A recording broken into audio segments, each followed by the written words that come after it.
Ring, ring, ring, ring. I know it ain't been a while, but get y'all ass back in the class. Sit down. The teachers are in the building. Students of the game. We here, man. Dr. Joseph Gregory, Dr. Chris Rouse. Guess what? It's a Thursday and ain't neither one of us got to work. I know, right? How about that? We so man. dedicated. We squeezed the Sotg in the morning because we had to work on a Thursday night. But damn it, we here on a Thursday.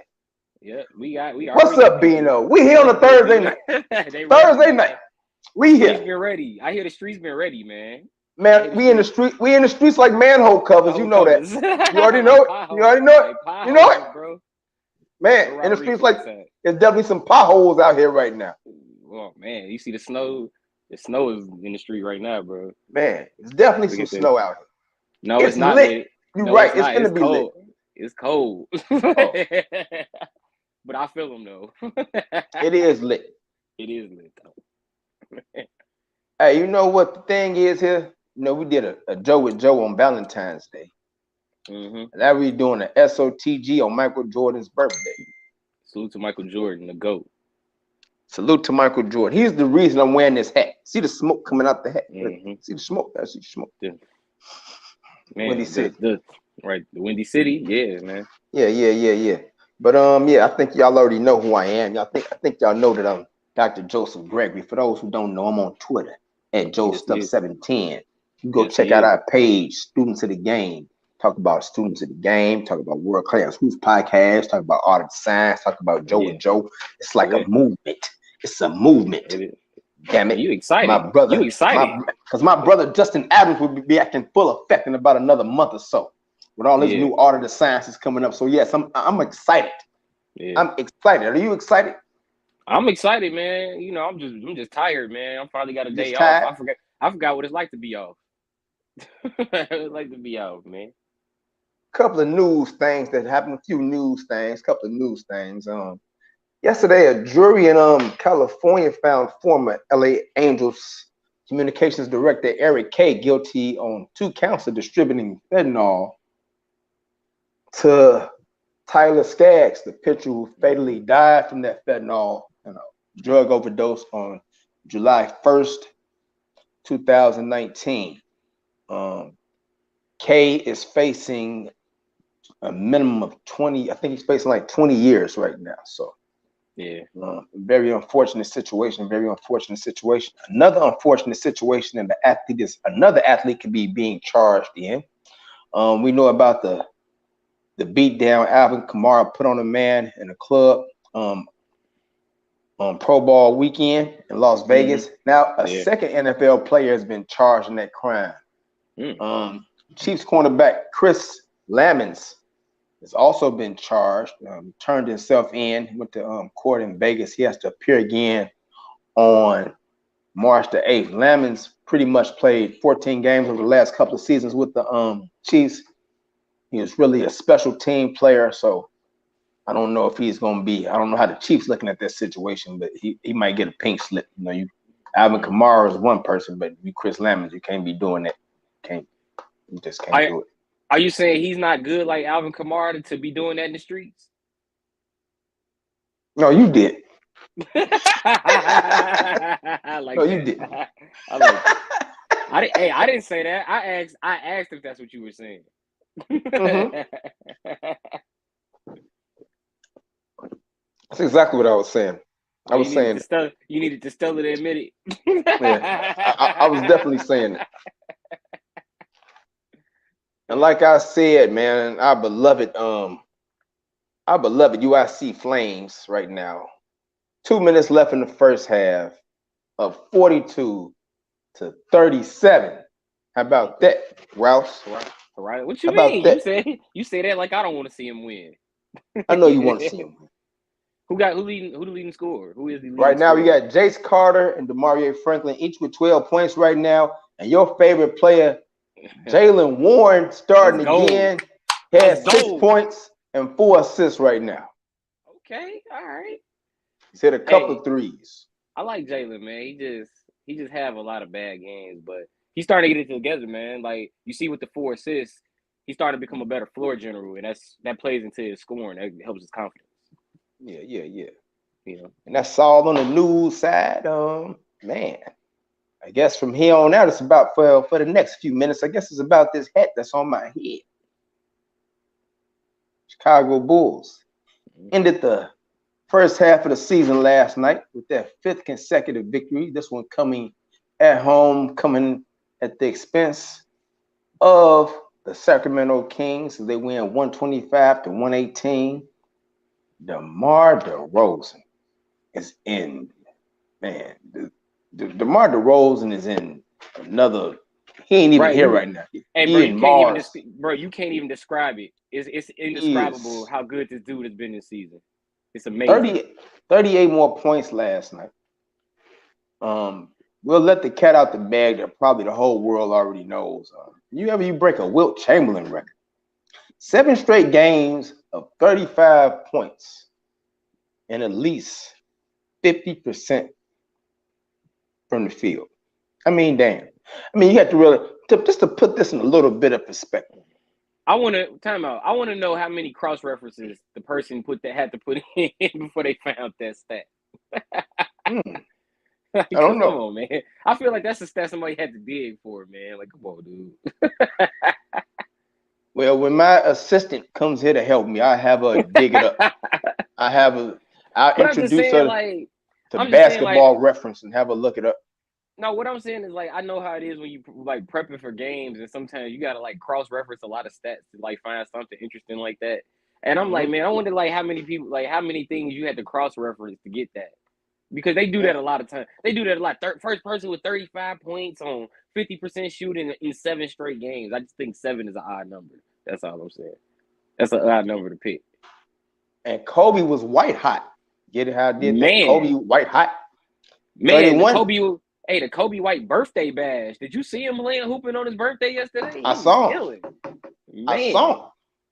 I saw him. He was terrific. Man. Hey, I like him in the 7-second offense. He's really good in the 7-second offense because, I mean, look at when he takes a lot of his shots. He takes you off the dribble 7 seconds. If he can't get the shot up in 7 seconds, he's better off as a spot-up shooter. I just think Kobe White, he's a good fit for this team, and I'm glad they didn't move him. I'm happy to see him still get to ride it out with this team going towards the playoffs. That's a good thing, man. And also, we're going to have us a new Chicago Bull that's going to ride it out with us to the playoffs. The Bulls will introduce, I guess, Tristan Thompson to this roster either over the All-Star break or right after the All-Star break when they come back. Tristan Thompson, was traded from Sacramento to Indiana, and then Indiana waived him. Then in a strange turn of events, his actual coach, Rick Carlisle, let everybody know what was happening with him, that he was getting bought out and he was going to some team up north that began with a C and ended with an O. So shout out to Rick Carlisle for doing the press conference for him for Tristan Thompson.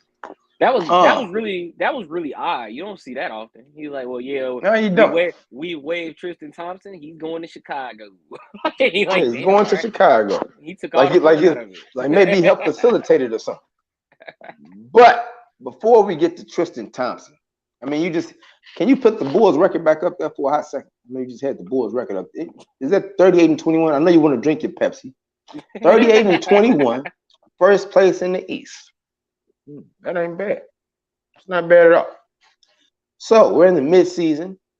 The kids would like to call this when they had 5 weeks. Every 10 weeks is a marking period. Then what happened after 5 weeks? You get a progress report. We halfway through the season. Bulls got to get some type of progress report, right? Yeah, that's fair. 38-21. So what's your world-class hoops podcast aficionado that I'm just going hashtag the WCHP. Hashtag the WCHP. So what's your midterm grade for the Bulls right now? Sitting at the top of the East. How can you give them anything less than an A? I'm gonna give them an A-. A- for the Bulls because you got to give them credit, man. They still in first place even with all the injuries, man. Like we haven't even really seen. I should be on the court, bro. We haven't even really seen the team this season, bro. Like they've been hurt all year long, man. Like dealing with different injuries, and really a lot of it has to do with DeMar DeRozan, man. He really just been carrying the team all season long, including like these last 3 or 4 games where he had 35. The other night he had 40, 40. I think he had like 38 somewhere in there. So DeMar DeRozan, hey, definitely in the MVP conversation if you ask me. Yeah, I'm gonna I guess I'm gonna agree with you and give him that A. If you're gonna give him the A-. And I was gonna give him the A. Gonna give him the A. It's a lot of players also on this team. I think it's a lot of you got players on here. I think mainly when I think about players that didn't really get a lot of playing time in other places, the first person I really think is Troy Brown. Think about Javonte Green, who's now become a starter now, almost because of injury. Players who didn't really get a lot of shine when they was in Washington, when they was in Boston, and here they are here, and they are playing more minutes than they ever played and making key contributions on a nightly basis. No, I agree with that. Especially a guy like Javonte Green, man. He's been dealing with injuries also. And just think about the bodies they've been without. They've been without their starter, Lonzo Ball. They've been without Caruso, a key rotation player and defensive weapon. And then also, man, Derrick Jones, he's been in and out of the lineup. Zach LaVine, you know, the issues with his knees. And it's like they're still in first. They're still in first, man. But the East is a toss-up this year, man. You don't want to be in that 4-5. You don't want to be in that 4-5, man. And wasn't that some great news? Wasn't it just terrific news that we got about Zach LaVine? He says there's nothing really wrong structurally with the knee. They did drain some fluid from it. Should help the swelling go down. He'll be able to play in the All-Star game on Sunday, but he should be ready to go after the break. So the Bulls have added Tristan Thompson. You know Tristan Thompson. He has done more in his life than make a child with Khloe Kardashian. He has. He's offensive rebounded for some very good championship quality Cavalier teams. And now he's with the Kings. What you mean you're not touching that? Have you ever watched him on the Kardashians? I watched him on the Kardashians. I will say he's a good actor, but he's not acting. It's a reality show. I was about to say I haven't seen the show, but I know he's been on it. Let's say that. Okay. Hey, real quick, I know this is totally off topic. I haven't watched the new episodes of Power because I watched the original Power and I loved it too much to watch it past where it died with Ghost with me. It died with Ghost. So you haven't watched none of the. So you whoa! You haven't watched. Okay, we know the Power, the Force with Tommy part just started. Yeah, that's why I thought about that. You didn't watch any of the season with Tariq? No, I haven't. It died with Ghost with me. Wow. It died with Ghost. Did you watch Kanan? You didn't watch none of that? Died with Ghost with me, bro. Damn. I know 50 Cent killing. I know 50 Cent killing it, but it died with Ghost. He definitely killing it. It died with Ghost with me. I can't do it. He definitely just killing it. Like Snowfall about to wrap up. Ready for that. I'm ready for Snowfall to wrap up, man. Ready for it, dude. Very loyal. That's how I feel about Power, man. Like, you know, that like I watched it originally, and when it wrapped up, it wrapped up. I don't need no more.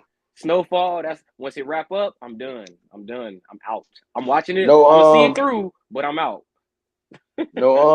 No Leon spinoffs. If Leon come back and they call it something like they go from Snowfall to something like Rainstorm or something. Rainstorm.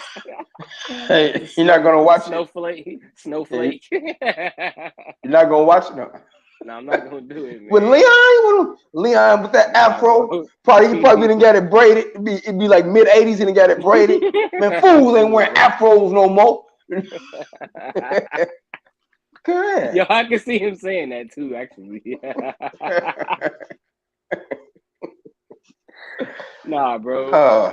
Cause man, I feel like I hate to say it like this, but I watched the original show, so you know I was good, man. Like I watched every season, bro. I don't need no more. I'm out. Okay.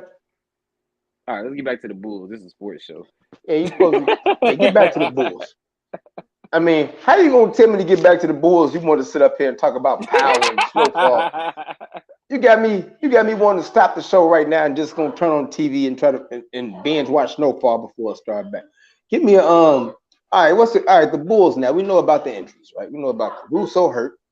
Yeah. You know, LaVine should be back after the All-Star break. Correct. We know Derrick Jones just came back. Mm-hmm. We know Lonzo Ball is hurt. He should be back Next month. And we Mid-March. know Patrick Williams is also hurt. He should be back next month. And we have the I don't know about that one. I don't know about that the one. Pat Williams. Patrick Williams, that I heard that's the remainder of the season day by day. Is it remain? I thought they were talking about March now. That's remainder of the season day by day going into the playoffs. Into the playoffs, it'll be day by day. Okay, well, since you put it like this, so the way you're talking to me now, since I defer to you on these topics, I'm like, okay, excuse me, we're not gonna have Pat Williams then, all right? So with those other people coming back, Caruso, Levine, Ball, adding Tristan Thompson now to the mix, is this enough for the Bulls to at least get to the ECF, to the Eastern Conference Finals? Mm-hmm. We know what Miami is. You know, Milwaukee is trying to add DeAndre Bembry and Goran Dragic in his buyout to add to the Serge Ibaka move that they made right at the deadline. We know that what Brooklyn did as far as picking up Ben Simmons, and Drummond, and Curry. You know what the Sixers did as far as picking up Millsap, picking up James Harden. Do the Bulls have enough, has constructed, to at least get to the Final Four of the NBA, which would be the Eastern Conference Finals? I believe they do. But the question is, who will they match up against to get there? Because very big. They are honestly, the East is a toss-up this year. I feel like 5.5. I say there are 5.5, and the half is Cleveland because I don't really know. You know, maybe depending on injuries and health, I don't know, maybe. But it's about 5.5 teams I could actually see getting to the conference finals. And you know, Milwaukee, Philly, Miami. Come on, Brooklyn. I'm like, damn, who am I thinking? Yeah, Brooklyn, and then of course the Bulls. I feel like the key for the Bulls, do not land in one of those 4 or 5s, because if you land in that 4 or 5 right about now, you're talking about probably Milwaukee or Cleveland in the first round. And I feel like the Bulls' biggest problem, like when you look at the teams they will be going against, the problem with a Philadelphia is how do you match up with Embiid? The problem with Miami, can you consistently match up with the shooting? The problem with Milwaukee is how do you guard Giannis and then keep your offense on the other end and then score against Giannis? Then the question against Brooklyn is, will they even have the actual roster? So, you know, it's really all about matchups for the Bulls going forward. But I could totally see them getting to the conference finals. Just stay out of that 4 or 5. You got to stay out of that 4 or 5. See, I think Brooklyn is the wild card right here, because I believe right now, what are they, 9 right now? Did they go to 8 last night after coming back on the Knicks? What's up, Landon? What's happening, bro? Sports Mix Cafe. Y'all better tune in. Listen, I've been to the meat market. I got to get to Sports Mix Cafe so I can bring me one of my beers, make my good guys Will and Landon a whiskey sour too, chop it up. But Landon says length. Cleveland's length. He was saying Cleveland's length. Cleveland's length. I think Brooklyn is the very key in this, because what is Brooklyn right now? Like the AC? They in the mix. They I think they're 6th right about now. Moved up to 6. And they're without Kevin Durant still, which is I'm sorry, 8th. They're 8th. They're 8th. Boston 6, Toronto 7. They are still without Kevin Durant. Ben Simmons says he's a couple of weeks away from playing. But they're still they're a team that if they get fully constructed, with Durant and Ben Simmons and possibly Andre Drummond on that front line, with all the backcourt options. You see Cam Thomas now, that rookie is just blossoming, coming into his own. 24 points last night, 16 in the 4th against the Knicks last night. Hey, did I not say that on Joe with Joe? Cam Thomas, man, that dude. You did. That dude played with a lot of confidence. Confident bounce, bro. You saw it. Hey, you saw he was getting into the crossover, man. He was like, "Yo, I'm shooting this." He was in his bag. He was in the and bag, then you add that to Seth Curry, Seth Curry now, and Patty Mills. Kyrie Irving is he gonna play? What's gonna happen with that? They're gonna pay the fine when they go to Brooklyn. I mean, man, Brooklyn is gonna be nice though, man. I think they got the better deal between Philadelphia. And what's good, Richard T. Nelson? What's up, Rich? What's happening? Brooklyn don't get in that top 4 that plays in favor because Kyrie gets to play in all the away games. He won't miss a game 7 in Brooklyn because he won't get a vaccine. They're playing that into the equation. Yeah.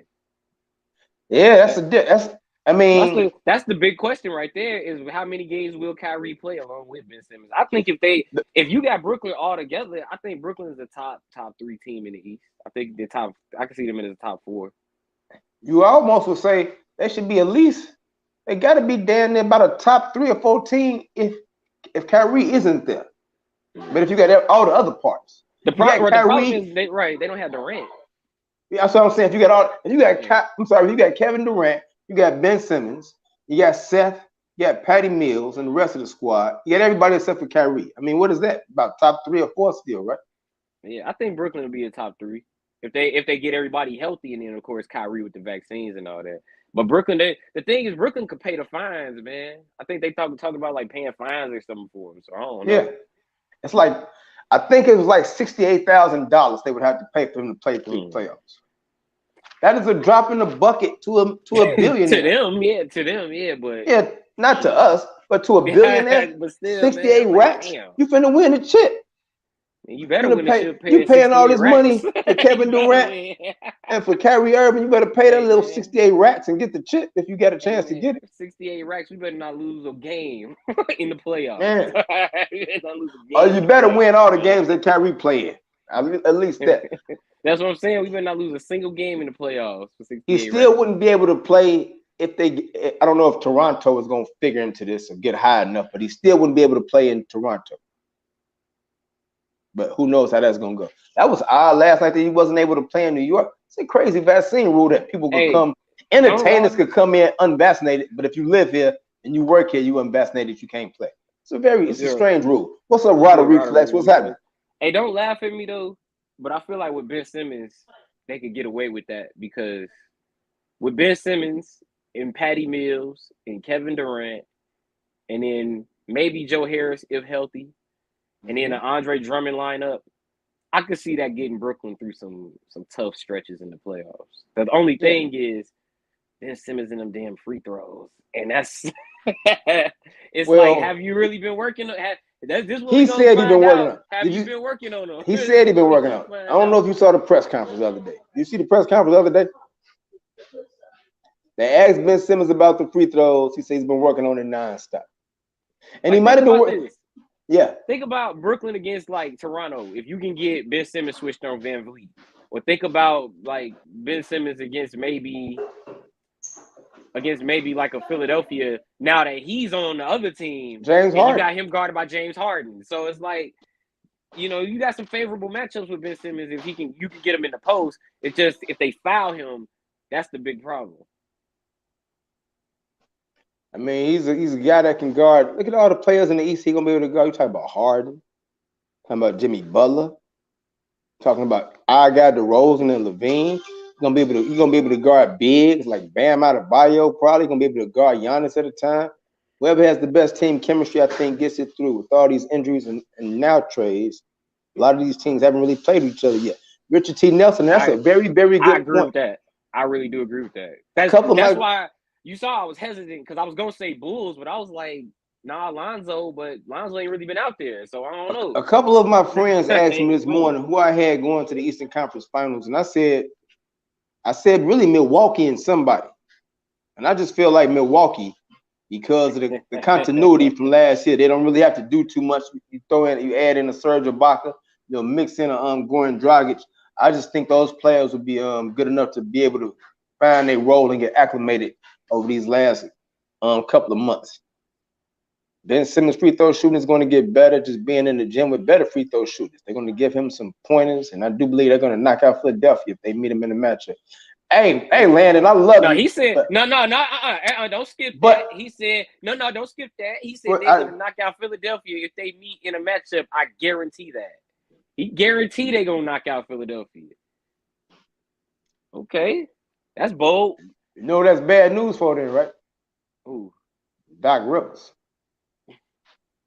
Don't want to be Shock Rivers again. You in blue. Shock Rivers. In blue. Because when you blow a 3-1 lead in the playoffs and you only need to win 4 games, if you go up 3-1 and you lose 4-3, wouldn't you be shocked? Wouldn't you be somewhat shocked that we can win this last game? Especially after blowing 18-point and 26-point leads last year to Atlanta. stinking up the joint with Lob City. I mean, damn. Live City clips. Live City clips. Now they ask you in the press conference, can you win with Ben Simmons? What you say? I don't know. We'll see. We know we ain't gonna see because he ain't there no more. So we're gonna see if you can win with James Harden, Joel Embiid. That's what pissed me off the most about that whole Ben Simmons situation. They was like, "Can you win with Ben Simmons?" And he said, "I don't know." And then they wonder why they couldn't trade him. You didn't told everybody he was trash. That's why you can't trade him to nobody. They just got luck. They just happen to get lucky that James Harden don't want to be in Brooklyn no more. Like other than that, he's still being Philly right now. I don't know if you call him trash. He basically was telling them that he was trash, dog. Like, come on, man. What you say? They basically was calling him trash, bro.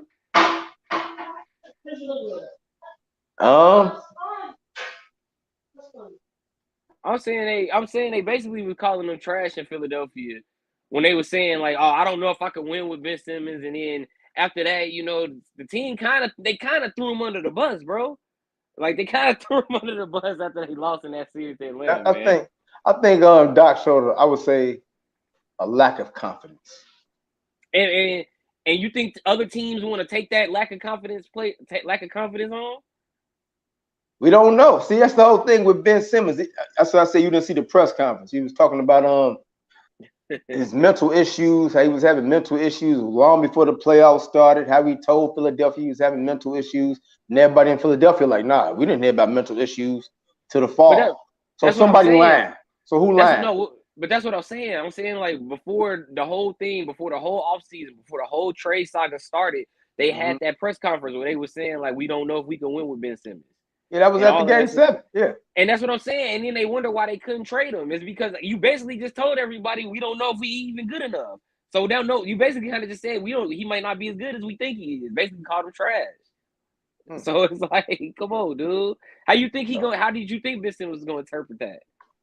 I thought he was gonna interpret that and go work hard and go back and try to earn that whatever he got left, 100 and whatever million on that contract, 4 years left. But this is different era. Yeah, man. He's got to change the scenery now. It's very easy to move. Ask James Harden. James Harden moving like a piece of furniture. I mean, every year he's been all the big Houston. I don't like it. Or Brooklyn. Nah, I ain't. Say Kyrie ain't getting the vaccination. I don't like it. I ain't in Philadelphia. He's not trash, first of all. Ben Simmons is a very talented player, but he just can't hit a shot. James Harden mess around and quit on the team if he ain't happy in Philly. Dak is kind of overrated. But Steve Nash isn't great either. And that's a very good point, Landon, because that's a coach right there. That's a coach that I don't trust yet. I ain't gonna lie. Steve Nash. I haven't seen enough of Steve Nash in a lot of tough situations to let me say if I trust him. Let me say this about Steve Nash. Mm-hmm. They KD's toe away from going. They were KD's toe away from winning the NBA title last year. So that was last year. But I'm saying, like, can you really hold that against them? Like, that team still was KD's toe away from winning the NBA title last year. And then on top of that, against them. Just like I can't hold Philly, like JJ Redick was talking about the other day, the shot from Kawhi bouncing on the rim 7 times before he fell in. I even agree with that. I used to defend Brett Brown. I'm like, you can't fault him for that. Like, come on. I mean, you had that year. Well, what happened? Brett Brown got a pink slip. He had a pink slip. Hey, it's cold game, bro. Game. Man. Cold game out here, man. Cold game. I don't know, man. I'm just saying with Steve Nash, you still got to give Steve. I think Steve Nash still deserves credit for the fact that Brooklyn has been near the top in the East all season long. And the only reason they're really starting to slide now is because they just traded Harden and Kevin Durant is out. And then the other guys they just got in the trade still haven't suited up yet. Ben Simmons mainly, I'm talking about here. So we haven't really seen Brooklyn at their full capacity yet.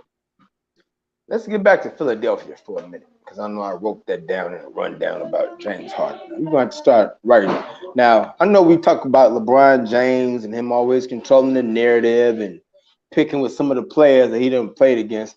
But damn, James Harden, you starting to get a Hall of Fame list here now. Talking about Russell Westbrook. Russell Westbrook, right? Most triple doubles damn near ever. Chris Stop blaming Paul. Westbrook. Stop blaming Westbrook. Chris Paul, arguably one of the best point guards ever, right? Arguably. Yeah, not Oladipo. Brooklyn would have beat Phoenix. Would have had beat if they made it. Monty would have outcoached Nash. Hey, the only reason why I said that is because Milwaukee ended up winning the title. So I know what he referred to. Rich. And got to beat Milwaukee so we can answer the question. You can't answer the question. I mean, you wasn't good enough to beat Phoenix. You can't beat Milwaukee.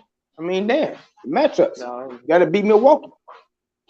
Back to Philadelphia and this James Harden thing. He's had all these great players that he's played with, right? I can't, Russell Westbrook. He had the big 3 or 4, whatever, when he first got to the Thunder. Is this finally the right combination for James Harden to at least get to the finals? I mean, he's got a big, he's got a dominant MVP candidate right in the middle right now, having his best year ever. He's got got some pretty good young talent. I think he's got a nice mix around him. Is this the one? Is this the time is it finals or bust for Philly now with Harden? I think. You know what it comes down to for Philly? It comes down to, one, James Harden's postseason performance, but two, the shooting from the rest of that team. So now Philly is back in the same place they were in about 2 years ago, where it was like, is that shooting gonna travel? Remember when they had Danny Green and they had Korkmaz and Tobias Harris, and they still got ran up out the playoffs because that shooting didn't travel. And now that they're back in that position, now that Seth Curry's been traded, so it comes all down to Furkan Korkmaz, Tobias Harris, and then of course James Harden, and Tyrese Maxey, Milton, Tybal. I think this team is a little bit similar to the one he had in Houston, except for two things. Of course, they got a dominant center in Joel Embiid, but I think a lot of these other players that he's going to be passing it to, like if he's dribbling the ball, dancing, I don't see Tyrese Maxey as a guy turning down shots. I don't see Niang and Korkmaz. I don't see them like I used to see him dribble. Like I was talking about this Monday, he'll dribble, then get a ball, they'll pass, and then give it back to me with 3 seconds. Now I gotta shoot. So I don't. I think it's like I feel like it's a little bit better Houston run and gun to me, just because of the Embiid and I like the supporting. He had House. Trying to think of some other guys back then. I like this team better. Eric Gordon was great. PJ Tucker, Gerald Green. But I like this team a little bit better, just around them with Tybal and Maxey. They got a lot of young Tobias Harris. Yeah, a lot of young gunners on that team, man. That's the thing. And it's like that playoff experience. That playoff experience thing, I still believe in that. So it's like, so I feel like Chicago, Brooklyn, and Miami, because they went to the finals a few years ago. Those teams, and of course Milwaukee, you can't leave them out. Those are teams that I kind of favor a little bit more in terms of experience down the road. And you got to think, man, with our team, we know DeMar DeRozan been through it. Alex Caruso been through it. A lot of them other guys ain't been through it. They might have been on the bench watching. Javonte Green was watching Boston play, but he ain't playing. Trey Brown, I don't know what he gonna do in the playoffs. We ain't never seen Zach LaVine in the playoffs. We think he gonna dance on people, but we ain't seen him yet. Kobe White, Ayo. I think Zach LaVine is different because it's kind of like a star a star. He's waiting to get there. Yeah, he's just waiting. He's just been on bad teams, He's been on really bad Bulls teams. So it ain't his fault they ain't been in the playoffs. But now he's getting it all back. Mine's getting it all back. Zach LaVine getting it all back, going to the playoffs. Listen, Landon was saying something in the chat. Landon was saying, tell you what, if not now, when? I think Phoenix or Golden State could win it. I think they can too. That would be, if you had that, if you asked me, go put some money on somebody to beat in the Western Conference Finals, I'm going to say Phoenix and Golden State. Right now, I'm kind of leaning a little bit toward Phoenix. I'm going with right now. I would go with Golden State But you know what? I think the conference finals is going to be some variation of Golden State, Phoenix, or Memphis. Some variation of those three teams. Some variation of those three teams, and whatever it is, I won't be mad at it. But Memphis is the only team I can't see winning it, so it's gonna be Golden State. I got Golden State going to the finals out west. If that does come out to what it comes down to be, man, I got one word. I got 2 words. If they playing in West Camp, I got 2 words. Game 7. James Harden always chokes in the playoffs. Boys gonna make the conference finals. I hope they make the conference finals. And then he said he liked what I said about the Western Conference. But yeah, the Western Conference is gonna be some variation of Golden State, Phoenix, Memphis. And I agree with you, man. Hey, Memphis, Phoenix is good. If we get that, I think that's going 7. Memphis, Golden State, man, that might go 7, but I also could see Golden State winning at 6 because Steph Curry and Klay Thompson. But it'll be fun. That's gonna go so hard. I like the size that they've done in the middle behind Aiden. Talking about depth. We're talking about McGee. Talking about Biyombo. Bismack Biyombo. I mean, that's just a lot of size in the middle. I like Cameron Johnson. I like Mikal Bridges, a year wiser. Both of them. I mean, that's just, and I love the Torrey Craig pickup right at the deadline to go with Jay Crowder. They can really got some people that can guard on the perimeter, and perennial great NBA team role player, Torrey Craig. Torrey Craig. Hey, you need him to win. I know you kind of need him. G. That dude, him and Royce O'Neal, them the kind of dudes you need if you want to be something. And like, who you need is Royce O'Neal's gonna really have to step up now that Joe Ingles been traded too. Who's the player from Golden State that won the 3 chips? Who went to Toronto and won that chip? I can't think of him right now. Patrick McCaw. Patrick McCaw, that's who you need. No, you don't. No, you don't. No, you don't. Oh, 3-ring McCaw. Multi-ring McCaw. Oh, stop it. Multi-ring McCaw. You like that? McCaw. Do you like the name? Multi-ring McCaw. My man's came into the league with 3 titles, man. He just need to get paid, man. That's all. Hey, and if you can't get paid, pawn your rings. Can I get to some of these awards? Oh, you tough. That's tough. That's not tough. Don't do that. Don't do that, man. Give me an MVP. Give me your MVP right now. Give me your MVP right now, man. My MVP right 30, man. 30, bro. 30. Your MVP right now is Curry. 30, my MVP dog. right now is Embiid.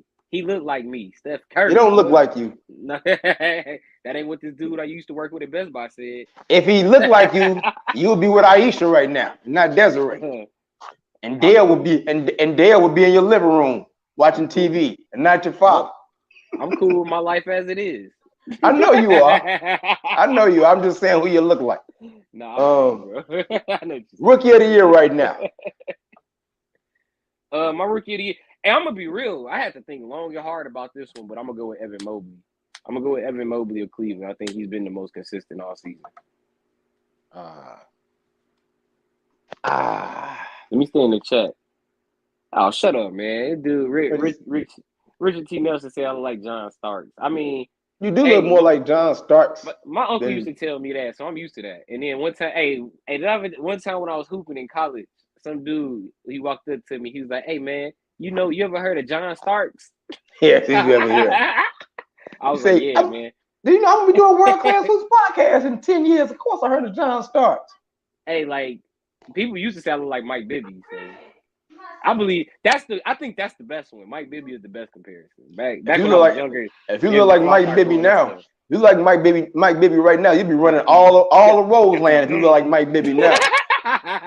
He look like remember Jerry Mouse, remember he used to call his uncle when Tom was beating him up and he'd come over to all the muscles. That's how Mike Bibby is or whatever. Shout out to Mike Bibby. My rookie of the year I'm a prisoner of the moment. I'm going with Gidney. I knew you turned me on to him. I knew you was gonna pick Giddy. You put me on him. You put me on him. Youngest player with 3 consecutive triple doubles. He's been killing. I mean, I don't know, man. He's a beast. Hey, maybe slightly behind Mobley. Not to toot my own horn, but you like the third person that told me, yo, man, you told me about Josh Giddey. Like you like the third person that had told me, like they only know about Giddey because of me when I used to watch the NBL stuff. So salute to that, bro. Salute to that. Don't you feel good about that? Yes, that's what I'm saying. Salute to that hard work paying off, man. Oh, okay. That's what I'm saying. Salute Coach of the year right now. Monty Williams, man. I can't deny Phoenix actually is on a historic run right now, dude. Like they 48-10 right now. And honestly, Phoenix might be the only team that finished with 60 this year. You know who I got for coach of the year? If you done did enough shows with me over this quarantine work pandemic stoppage we didn't had, you know who I got for coach of the year. Who I got coach of the year? Billy Donovan. Second. my man from Barbecue City, bro. My man from Beale Street, Taylor Jenkins. Oh, wait, Memphis. I've been on that Memphis bandwagon. I've been on that Memphis bandwagon. I thought you was gonna pick Jaffa. That's why I thought you was gonna pick Jaffa MVP. I was like, oh, okay. I'm not picking Jaffa MVP. You know why? You know why I'm not picking Jaffa MVP? Why? Because damn near the team doing too damn good when he ain't there. How valuable is he? Man, you know. Landon said he going with Billy Donovan. He can go with Billy Donovan. It's his opinion. Hey, no, I get it. I'm just saying, chill out. I'm talking to Landon. I'm saying Billy Donovan, he my number 2, and the only reason I'm putting him 2 is because Monty Williams should have got it last year, honestly. And then on top of that, Phoenix has come back around and they're 48-10, and they've been in first place all year long, with the exception of like 2 weeks when they was 1-3. So Monty Williams. That's a great argument. And then also, how often do you see the finals loser play like that? Yeah. So they come back with more determination. Ain't no hangover. We're trying to get this done for Chris. Yeah. You know what I'm saying? Chris trying to get back there. So they're playing terrific. Yeah, I think they know that. Yeah. Y'all don't look alike either. Not at all. I can't pop that over. Defensive player of the year. That's a toss-up, bro, because man, I can't stand it always go to a big man, but Miles Turner, man. I just give it to Miles Turner just because why not?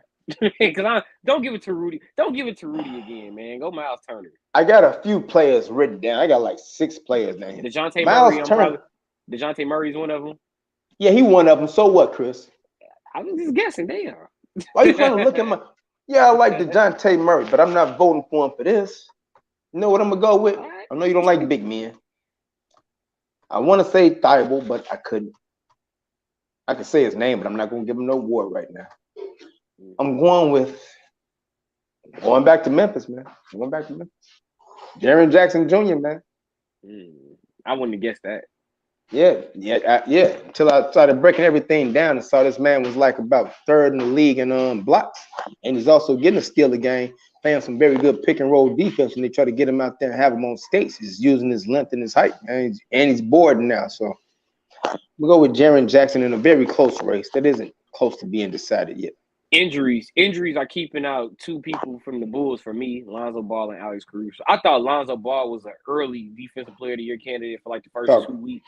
Then Caruso passed him. And then Caruso he leapfrogged them. Like they wouldn't even close after a while. Caruso and Turner, the 2 guys, he was coming off the bench. Man, yeah. Caruso was off the bench, dude. Hey man, if you coming off the bench and you still leading the league in steals, you a legit thief. You a real cat burglar then. Man, dude. Super.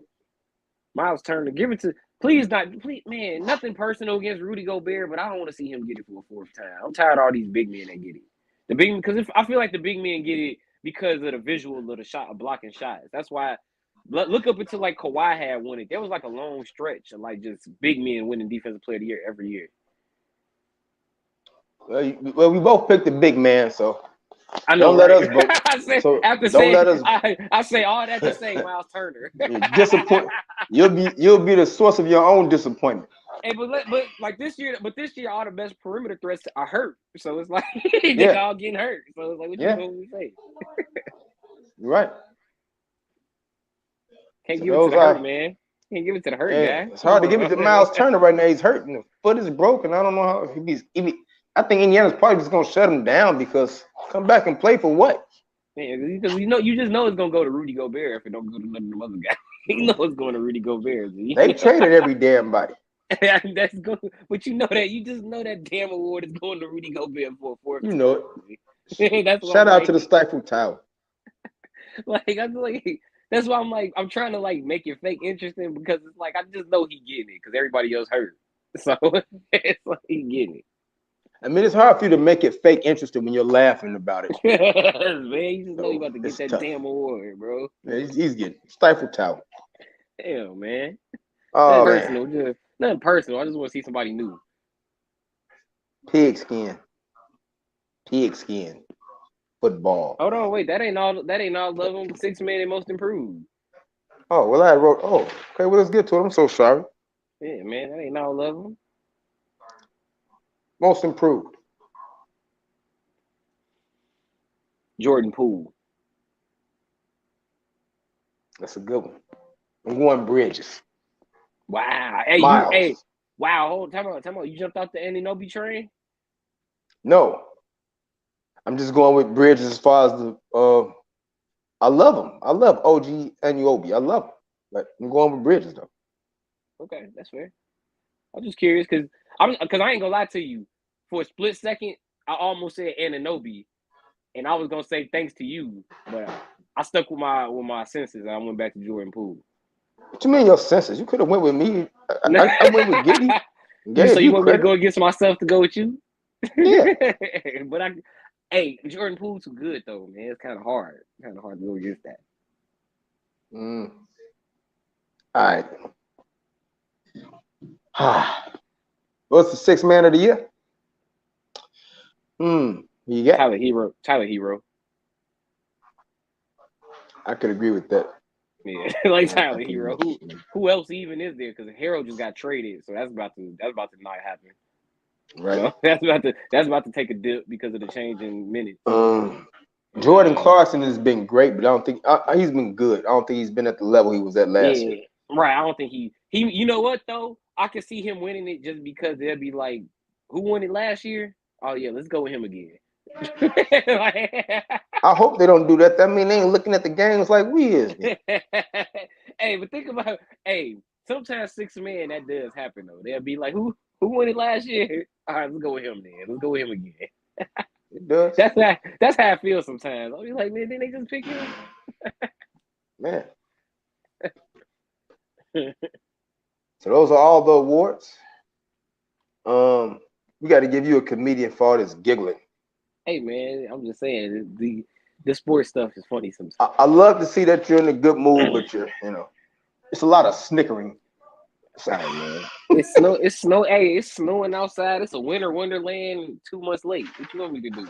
What does snowing have to do with you giggling? It makes me jolly. It's a good comeback. Take that graphic off the screen and tell me about the NFL up now. I was waiting on you to drop it, man. Okay, man, we here now. It's been less than a week after the Rams became the Super Sheep, came battering Rams, tamed the Bengals, took down Joe Exotic. Taj Gibson got screwed on 6 man like that before because they ain't watching. Tell him Richard T. Nelson. Tell him. No, and are you Santa Chris? No, I'm not. I'm Chris. You're not Santa Chris? I'm not Santa Chris. Think about it. Ludacris, Santa Chris. Luda. I don't know what other great Chris's have. What's up, Uncle Face? Remember that coming for that number 1 spot? You remember that? Definitely coming for that number 1 spot. Damn right, man. Damn right. Hey, we tried. All right, man. The season is over now. We know it's all kind of coaching changes been made, all kind of vacancies. We had all kind of quarterbacks retired. We know people that's disgruntled trying to move on. We see Kyler Murray upset now in Arizona or whatever. What's the most intriguing storyline for this NFL here in the offseason as we approach free agency and the draft and all that stuff? Hey, I hate to be the guy to do this, but I got like 2 or 3 of them. Okay, well, I'm gonna sit back then. All right, one, first season without Tom Brady in 20-some years. So there's one. So who's the new dominant quarterback? Who's gonna be the new dominant guy to take over? Whose era is it moving forward? Is it Matthew Stafford? Is it Joe Burrow's turn? Is it Mahomes? So I think we got that storyline. Of course, because I'm biased. The Bears, man, what the hell, man? What's going on? Come on, Eberflus. Come on, Eberflus. Come on, Poles. Come on, Justin Fields. I need a winner, bro. I'm tired of all this losing, man. I'm tired of all this losing in Chicago. So that's 2. And 3, can the Rams repeat? And also, will Aaron Donald be playing next year? I think he's already announced that they're gonna run it back. We saw him at the press conference say, "Hey, they're gonna run it back. We're gonna try to run this back." So I think you can. Can they repeat? Yeah, you could dead all that Aaron Donald retirement talk. What's good, What's Sean up, J? Sean J? What's happening, Sean? How you feeling? You can end all that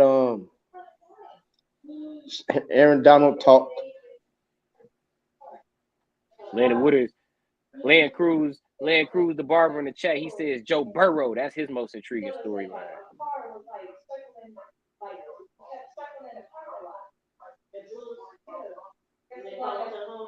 You got that? You heard me, Joe? What'd you say? No, he said Landon in the chat. He said Joe Burrow. Oh, Joe Burrow. Joe Burrow is the man. Here's the thing about Joe Burrow is are they gonna get him an offensive line? Get that man protected. Can't get no mall. I mean, can't have no mall cops protecting the president. Hey, what you say? Hey, the game was in his hands, but he was in Aaron Donald's hands. That's what happened. The game was in Joe Burrow's hands, but he kept ending up in the hands of Aaron Donald. Oh, Sean J with an interesting take. The Brian Flores lawsuits. I didn't think about that one. You know, the Brian Flores off the field lawsuit. I was more thinking about what was gonna happen on the field, but that's a good point. You never know, like a very good point. Like you never know how that could come down on the NFL. Because also changing the hiring. Before what I tell you, my intriguing storyline is to piggyback off what Sean J just mentioned in the chat. Is this gonna be a thing where he did all these things as a coach for the past 3 seasons? Now because of he trying to sue the NFL, all the owners is going to turn their back on him, not even offer him a head coaching job, not even a coordinator job. You know he should at least have one of those at the end of the night. I mean, damn, that's a very good thing by Sean J. Does he become the Colin Kaepernick of the coaching fraternity? Yeah. I guess for speaking out against the Rooney Rule. Let's just call it what it is right now. The Rooney Rule, if you look at it for the past 15 years, however long it's been instituted, it's come down. It's being used as a quota. It's a quota. It's basically a de facto quota where teams are just interviewing a minority because they have to interview them, but they don't have a legit shot at getting a job, but they're not being shown legit interest in getting a job. When Brian Flores tell you, I had a job interview and I sit in the interview and they an hour late and then they come in drunk. How am I supposed to feel about that? When I'm Brian Flores and I got an interview Friday with New York, but the coach is up here telling me, congratulating the wrong Brian on a Tuesday, saying, "Hey, you got the job, great." And I ain't even been interviewed yet, but I'm just going to see New York. I've been in New York before. I'm just going to New York, so I wasted my time. So yeah, how is it the backlash against Brian Flores? I guess that's a very intriguing storyline, Sean J. That's a very good. Hey, you know what though? Like, I'm not saying that it is, has been, or was that, but I could believe that somebody gave incentives for losing records. Like, cause I could believe that. Yeah, I could believe Hugh Jackson had that happen to him. Like, I don't know if that really happened, but if you told me that it did, I'd be like, I believe that. I believe that. Did that make sense? That makes sense. Yeah. Like I mean, I don't know if it happened, but if you told me it did, I wouldn't be surprised. Like, I can believe that. Like, did you see how bad Cleveland was around then? You offer me $100,000 for every loss I get. So then when we lose and I get fired, I'll never get another job again because people are gonna be like, man, you was in Miami stinking up the joint. But you'd be like, damn, I got an extra $2 million. That's what we doing? Is that what we doing? I mean, come on, man. Damn. Pride, man. It's crazy. My most intriguing storyline of the offseason is you know, guys, I got dressed up in a suit, right? You imagine getting dressed up in a suit and doing your interview, thinking that you are going and have an opportunity to get the job, whereas the only interviewing you because you are part of the status quo is demeaning. Thank you, Landon. I mean, he agreed with me. That's what I just said. I mean, yeah, I feel it. I mean, if you have organizations like, okay, we got a coaching spot. It's a waste of my damn time. It's a waste of my damn time. Say, like, come on, I know I want to hire Brian Urlacher. I know that's who I want to hire, but I need to bring Lance Briggs in here just to do the Rooney Rule, knowing damn well he ain't getting the job. So tell me about your thoughts for running an organization or whatever. I'm prepared for the job. Yeah, I'm gonna do this. I'm gonna have this be my coordinator. I'm gonna have this. I'm gonna run a 4-3. I'm gonna have a, and then they be like, all right, thank you for coming. We're gonna consider you. Then you leave and they take everything they wrote about you and ball it up and throw it in the garbage. And they call Urlacher because you was never gonna get hired anymore. Sucks, right? But you know what? You know what I always think about that? Just to take race out of it real quick. I always thought about that in situations where, you know, like sometimes they hand pick their coaches before the offseason even start. Like when they get a college coach. Like what's the process of that? Do you still gotta like interview somebody? Just like, hey man, look, I already know I'm about to hire Matt Rule, so I guess I gotta interview Brian Flores just because, you know. I'm gonna talk to Eric Bieniemy, but I'm already finna get Matt Rule. Right, you know what I'm saying? Like not to pick on Matt Rule, but I remember he's like the most recent college coach I can remember that was just like, yeah, he's definitely next. So go ahead. You know? Tell them don't look at it like you being picked on. You're just talking examples and hypotheticals. That's a hell of a good one right there. Also, what rule changes will they make, if any, to overtime rules? Hell yes, that's a good. Hey, both teams need to get a touch or something, bro. Both teams need a touch. Both teams need a touch. Cincinnati got a touch. They earned their touch. Cincinnati got a touch. I'm just saying. So you want to stay with the one and done? I have no problem with it. I mean, what else? Unless y'all want to do the college rule, y'all want to just have 2-point conversions from the 5-yard line. Just kick it off. Just let both teams get a touch. If they get a touchdown, you got to match the touchdown. Like it's simple as that. All right, let's just play like a regular game. They need to first off, overtime needs to be longer. That 10-minute stuff is garbage because I'm getting tired of all these damn ties. Now, that would be the only thing that I would do for overtime if y'all want to rule. You know what I would just do?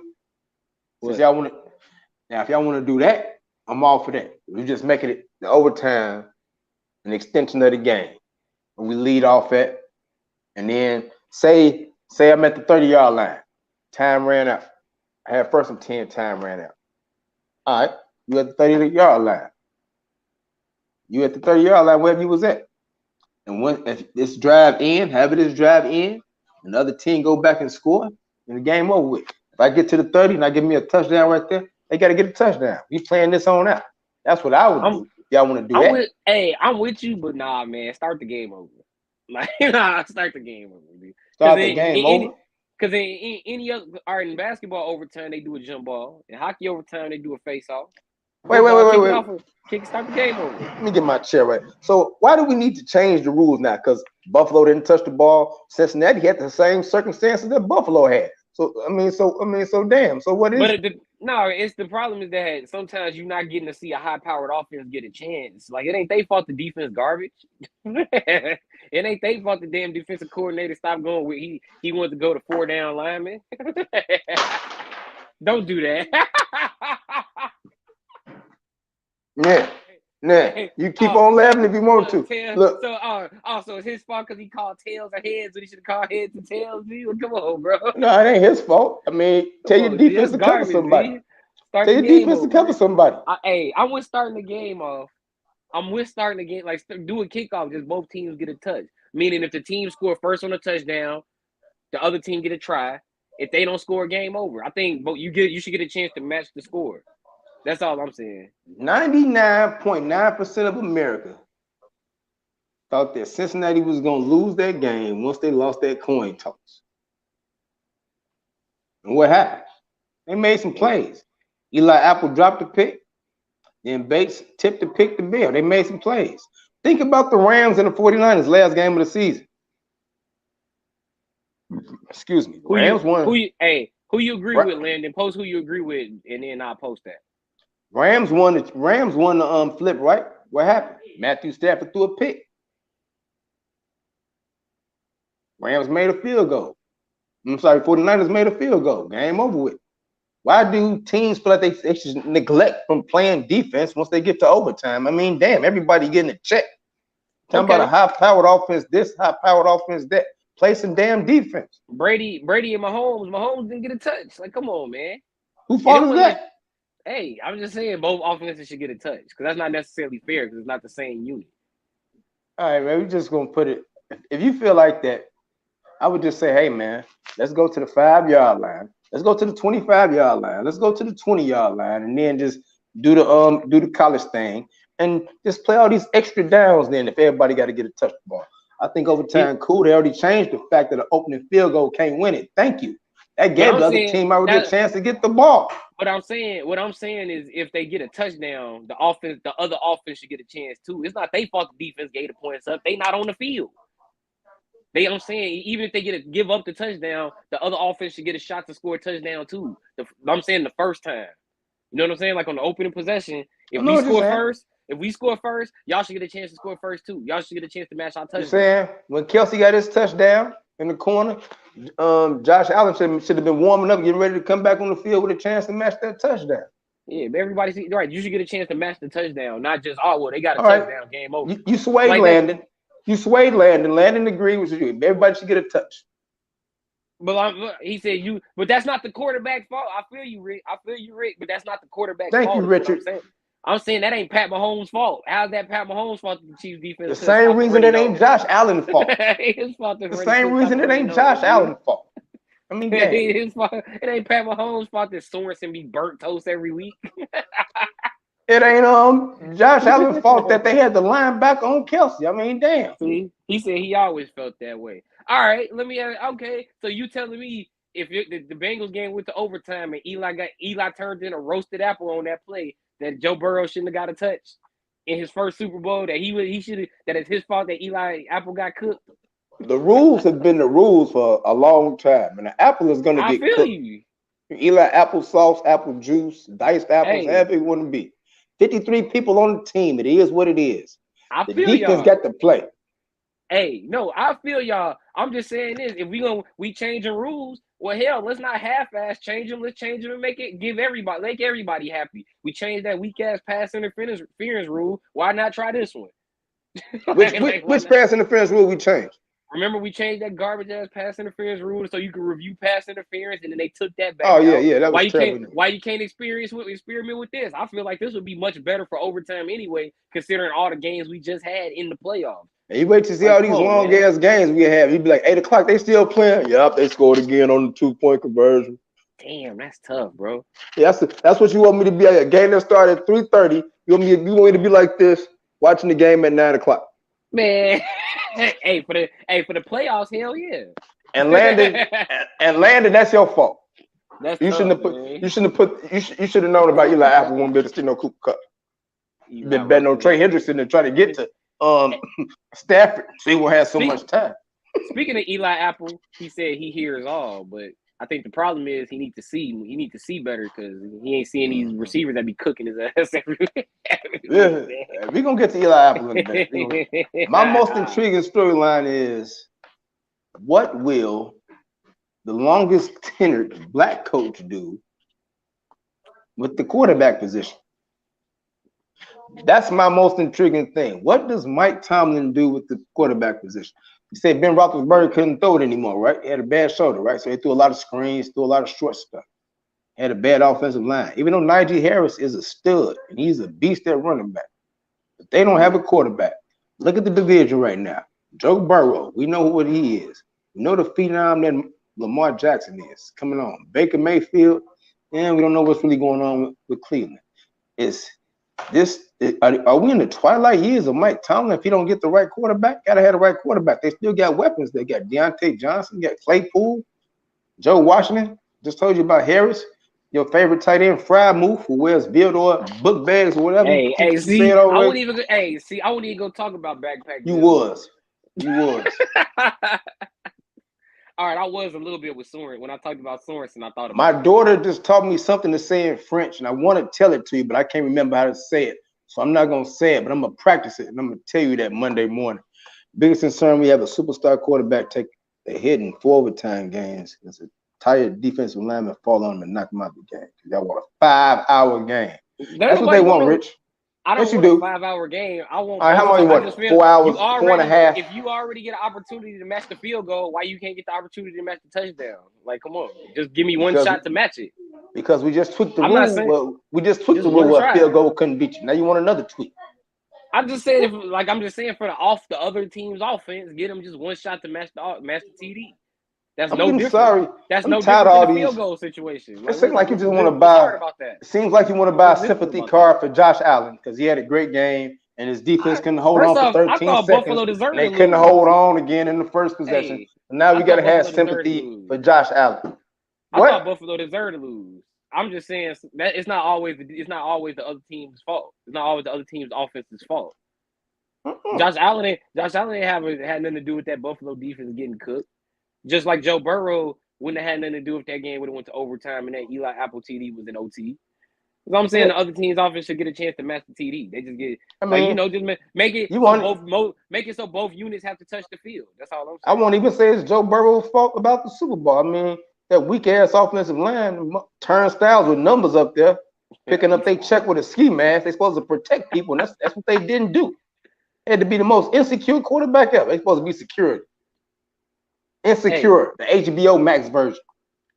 What? That's true. In their defense, they was going against Aaron Donald. I'm not buying that. They was going against Aaron Donald. Yeah, all right. It was going against Aaron Donald. That's a segue, bro. That's how I'm segueing into that. Okay. Aaron Donald was a man amongst boys last Sunday. 5 tackles, 2 sacks, endless pressures, just transcending plays. Aaron Donald held a 325-pound man like this with one arm. And then with the same arm, grabbed a grown man who was 200 pounds who was running and stopped him where he was going. Bro, my man was carrying 500 pounds and made a play. G. The man was phenomenal. So it was a lot of going back and forth after the game about Aaron Donald. He retired and his place in history and everybody and all of that.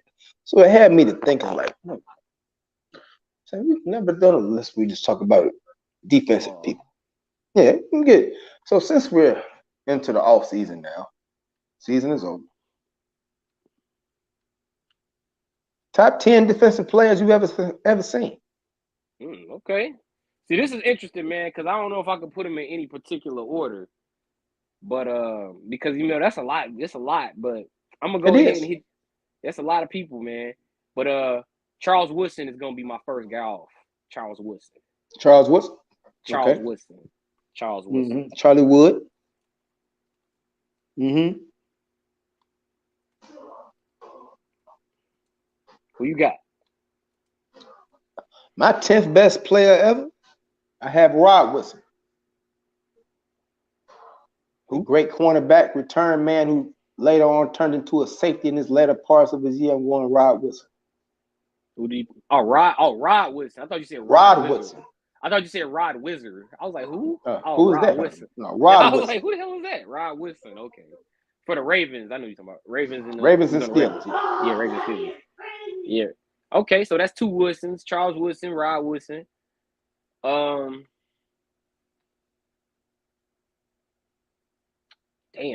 I just had it, bro. I forgot who I was about to say. It was a lot. It's a linebacker, bro. Come on. Not Urlacher, not Briggs. Lewis? Yes, Ray Lewis. Because we just said Ravens. Ray Lewis. Yeah, Ray Lewis. Damn. You said but you said you ain't in no particular order. Yeah, mine ain't I'm just going off people I remember liking. Ray Lewis. Now my knife is you can see him in the morning on Channel 7. Got the nice size gap between his teeth. Michael Strahan. Okay. I got Strahan. I got Strahan for 9. Strahan is 9. Number 8. The reason why I like 21 when he wore it in Washington, the late great Sean Taylor. Number 8. One of my favorite. I used to love Sean Taylor at the U. I used to be a major U fan back when they won the national title and they had Jonathan Vilma and all them dudes and Sean Taylor was on the Miami team. So I was a huge Sean Taylor fan when I was a kid. Yeah, shout out to man, continued prayers to his family, man. He probably would have been in my list if he would have stayed alive long enough to keep playing. Had to face him every year against when he played for Washington. That was a bad boy. Remember when he clapped the Mormon in the Pro Bowl? Mm-hmm. Oh, Yep. man. I remember they used to actually do that in the Pro Bowl. Remember that? That's when the Pro Bowl used to be fun. It used to be somewhat fun because the game was my always eighth best player I've ever seen play is Mike Singletary. Okay. From Chicago. Yeah, I'm aware. The one with the eyes like this. I know, man. I need football players. Give me football players. Can't win with them.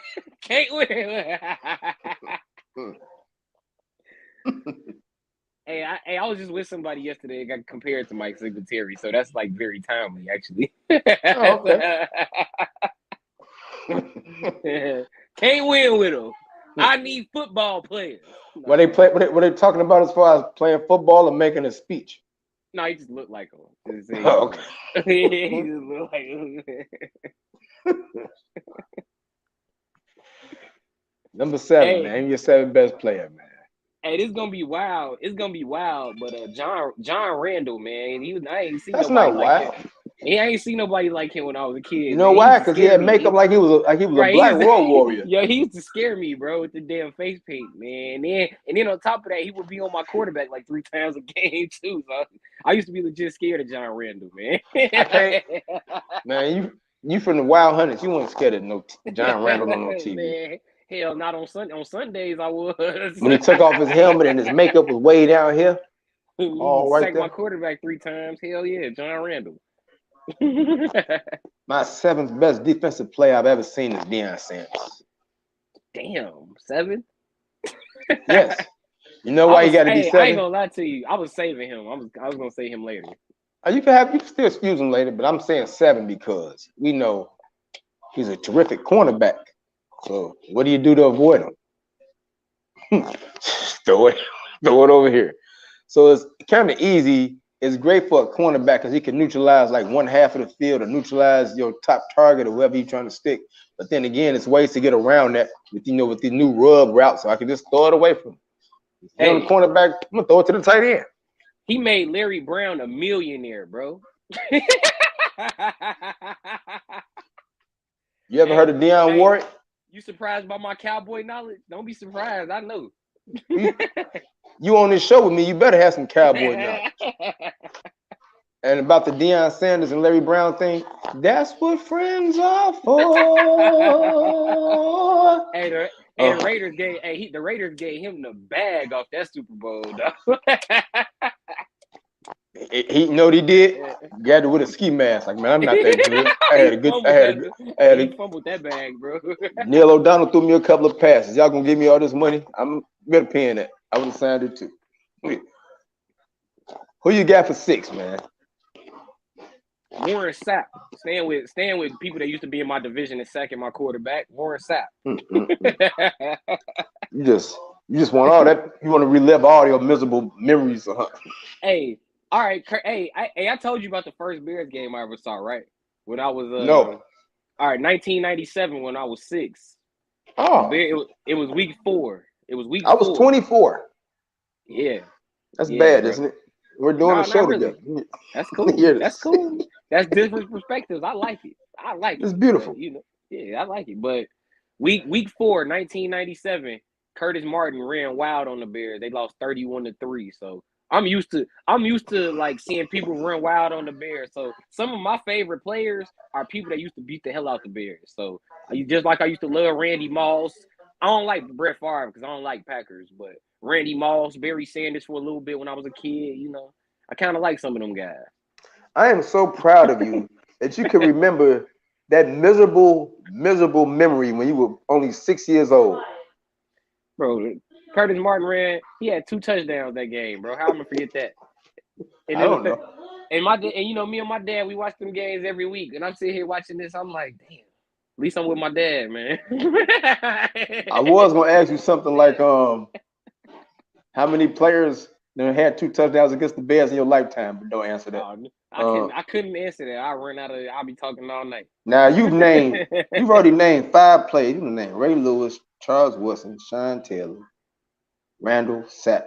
I don't know your name. I don't name folks. Here go my 5th right here.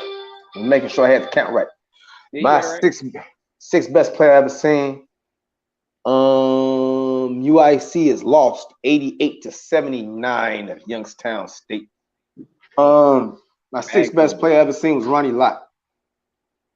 Sounds right. I mean, just knocked the hell out you, man. Just hard hitter, man. Just tough, good in the box, good range for a safety. You thought he was just slow. Nah, he over there too. He got range. Man, probably one of the great, arguably the greatest safety of all time. Amputated his pinky and kept playing. Like, come on, dog. Say that again. Ronnie Lott amputated his pinky and kept playing football, bro. Like that's right. That's real. Hey, real quick before we go, all right, we named like 5. Let's see what Sean J talking about. He said Joey Porter, Sean Taylor, Deion Sanders, Rod Woodson, John Randall, Mike Singletary, Warren Sapp, Simeon Rice, okay, John Lynch, Ray Lewis, and Ronnie Lott. So far he pretty much got a lot of the people we named, or that you pretty much, because I'm gonna tell you now. You already said Deion. Deion is on my list too. But I'm gonna name him. Because now we get into the 5. Now we to the top 5. Now we got to get the 5. Ed Reed. Ed Reed, dog. Who was probably like 11 on mine. That's why I ain't say his name, but Ed Reed. Ed Reed, man. Hey, talk about one of the best safeties of all time, right there. Yeah, when Sean Taylor died, you got to remember I played high school football too, and I was a safety. So tell him again. So Sean Taylor, when he passed away, I had to watch somebody else. So Ed Reed. My 5th best player ever, defensive side, would be Bruce Smith. Hey, dominant. You know what? I wanted to say him, but he a little before my time, bro. I was a baby when the Bills was playing, so I can't. It's all right. Yeah, you were a baby. I was a baby. Man, Bruce Smith coming off that defensive end, boy. Man, he was a beast. He was a monster. And I love they had him and Miles Garrett at the graveyard for quarterbacks for Halloween. Man, that man was spectacular. He was one of those Bills, even though when they was losing all them chips, he was like, damn, Bruce kind of deserved one. But he wasn't gonna get it on my team watch. I wasn't having that shit. Yeah, Bruce Smith. Not over Leon Lett. Jimmy Jones and them. Nah, I'm doing that. Ndamukong Suh. Ndamukong Suh. Take a wild guess why he's on here. Because he steps on people. Oh, because of the Bears. He just smacked the Bears up, dude. Pushing people in the back real hard, make them fall. Ndamukong Suh, man. I mean, it's undeniable, man. I mean, I can't. I remember the period where like he really was like the most talked about. Yeah, he was. He was like one of the most dominant. Most talked about player in football. So Ndamukong Suh, man. Can you look me in my eyes right now and spell the Ndamukong? Ndamkoung. Koung. Koung? I thought it was K-O-N-G. No, K. I said K-O. Koung. Oh, but I thought it was Ndamkoung. All right. Well, that's close. I'm not gonna write it down. No, I'm gonna have Lamarier look it up. Ndama. Ndamukong. Now you trying to use a pronunciations? Come on, man. Hey, hell no. Hold on. I got that, bro. Hold on. Hold on, G. Damn, no, I jagged. It's a U. Ndamukong. So you should have went with your first man. No, I got it wrong. I got it wrong either way. But all right. My 4th best player I've ever seen is Ray Lewis. Okay. I can dance, did you? Hey, I will never forget. Just a monster, just a beast. The Eddie George tip pass deflected that he took back in the playoffs against Tennessee. Phenomenal, iconic play. Just, man. I'll never forget week 2 of 2009. I was in college. They played the Chargers, and it was like 4th and 2. The Chargers tried to hand it to Darren Sproles. Ray Lewis blew that shit up. Like he was in the backfield before Darren Sproles got. He almost took the hand. I remember the play. He almost took the hand up. He almost took the ball. And it was. I never forget Dick Enberg and get who else? Ray Lewis. Like what Dick Enberg be doing, man. R.I.P. to Dick Enberg, one of my influences right there, bro. Ray Lewis, Dick Enberg. Hell yeah, Ray Lewis, man. I feel you, bro. Give me your third best, man. Aaron Donald. Okay. Aaron Donald is my third best. My third best is the Minister of Defense, Reggie White. Okay. Reggie Talk White. about another monster inside. Think about Reggie White. Reggie White was 300 pounds, and he could still play on the end and rush like he was 240 pounds. And if you put him at tackle, he was 350 pounds. You wasn't running in there. He was still getting pressure on the quarterback. I mean, damn, man amongst boys. Man amongst boys. Reggie White had 3 for me. What was he? What do you think he was better, Philly or Green Bay? Individually, don't hit me with the team stuff. I gotta say Philly. Yeah. You know why I'm saying it like that? He used to give my Danny White, Palua, Quincy Carter when he was there, Romo for a little. He gave my quarterbacks the flux. Drew Bledsoe, we gave him the flux. The FLUX, the flux. Reggie we need a football show, man. We need a damn football show. Sean J gonna answer my number 2 for you. This is my number 2 right there. It's Lawrence Taylor. Okay. For Sean J said name Lawrence Taylor in there. Lawrence Taylor is my number 2. Once again, ahead of my time, but I've seen the tape, man. That's the best linebacker I've ever seen, man. Like just off film.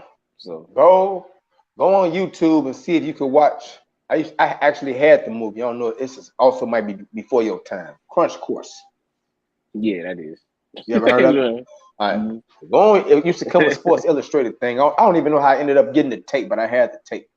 They saved the Lawrence Taylor part for the very end of that. It's like an hour-long thing. But yeah. When he was a rookie, running around like a bunch of crazed dogs. Yeah, that's that one right there. That's how he was on that. Throwing Ken O'Brien, then you get up and look at him and say, son, I gotta do better than this.